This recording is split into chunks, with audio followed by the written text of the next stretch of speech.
যেমনটা সমাজে মানানসই বলে ধরা হয়। জিন্স পরা থেকে শুরু করে ভালো মেয়ের নানা নিয়ম মানতে হয়েছে তাকে। ভালো মেয়ে হতে গিয়ে হারিয়েছেন নিজেকে, সমাজের মাপে চলতে গিয়ে ভুলে গিয়েছিলেন কিভাবে নিঃশ্বাস নিতে হয়। আজ বাঁধন বলছেন সব চাপ মুছে দিয়ে তিনি মানুষ হয়ে উঠেছেন। কিন্তু কি এমন ঘটেছিল যা এক আদর্শ মেয়েকে বানিয়ে দিল বিদ্রোহী? তার লেখায় লুকানো আছে সেই উত্তর।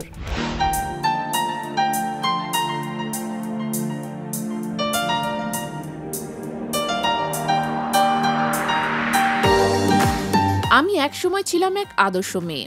এক লাইন দিয়েই নিজের ফেসবুকে এক খোলা চিঠির মতো একটি দীর্ঘ পোস্ট দিয়েছেন অভিনেত্রী আজমেরী হক বাঁধন।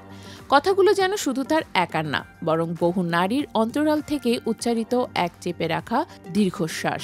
বাঁধনের ভাষায় ছোটবেলা থেকেই তিনি ছিলেন সমাজভদ্র আদর্শ মেয়ে, যেমনটা মা বাবা চেয়েছেন, যেমনটা সমাজে মানানসই বলে ধরা হয়। জিন্স পরা থেকে শুরু করে ভালো মেয়ের নানা নিয়ম মানতে হয়েছে তাকে, শুধুমাত্র ভদ্রতার ছকে ফিট হতে। কিন্তু তারপর এলো সেই ভাঙা গড়ার অধ্যায়। দাম্পত্যের অন্ধকারের সময় মানসিক ট্রমা, বিচ্ছেদ। তিনি লিখেছেন, আমি চাইছিলাম বিচ্ছেদ, একটি সহিংস ট্রমাময় দাম্পত্য জীবন থেকে মুক্তি।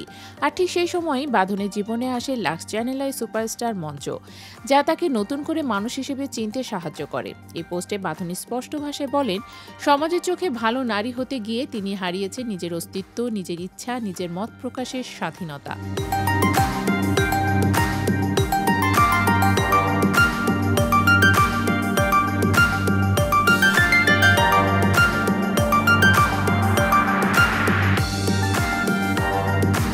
দ্বিতীয় বিবাহ বিচ্ছেদের পর তাকে ঘিরে যে নেতিবাচক মূল্যায়ন সমাজ দিয়েছে তা তাকে ভেঙে দিয়েছিল, কিন্তু সে ভাঙা জায়গা থেকে জন্ম নিয়েছে তার নতুন আত্মবিশ্বাস। তিনি লিখেছেন, আমি তো সারা জীবন কাটিয়েছি ভালো হওয়ার জন্য, কিন্তু ঠিক সেই ব্যর্থতার মাঝেই আমি খুঁজে পেয়েছি সাহস। সবচেয়ে চোখে পড়ার মতো বিষয় ছিল পোশাক নিয়ে বাঁধনের অভিজ্ঞতা। শুধু একজন অভিনেত্রী নয়, একজন নারী হয়ে কি পরবেন তা নিয়েও তাকে শুনতে হয়েছে অসংখ্য উপদেশ। একবার তো এক টিভি সাক্ষাৎকারে তাকে বলা হয়েছিল যেন চুল দিয়ে কাঁধটা ঢেকে রাখেন। বছরের পর বছর ধরে শুনতে হয়েছে শালীনতা মানে কি, একজন মা বা ভদ্র নারী কি পরবে, কিভাবে চলবে। কিন্তু আজকের বাঁধন জানিয়ে দিয়েছেন, আমি স্বাধীন, কি পরবো, কি বলবো, কিভাবে বাঁচবো সেটা একমাত্র আমার সিদ্ধান্ত। এই পোস্টে যেন শুধু বাঁধনের ব্যক্তিগত কাহিনী নয়, বরং সমাজের দেয়া ভালো মেয়ের ছাঁচে আটকে থাকা হাজারো নারীর প্রতি এক সাহসী বার্তা।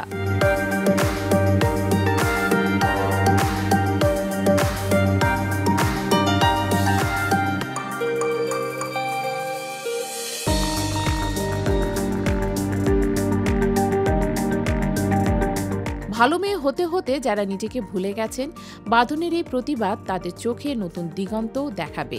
একটা সময় যিনি সমাজের বানানো নিয়ম মেনে চলেছেন, তিনি আজ বলছেন, এখন আমি কিছুই গায়ে মাখি না।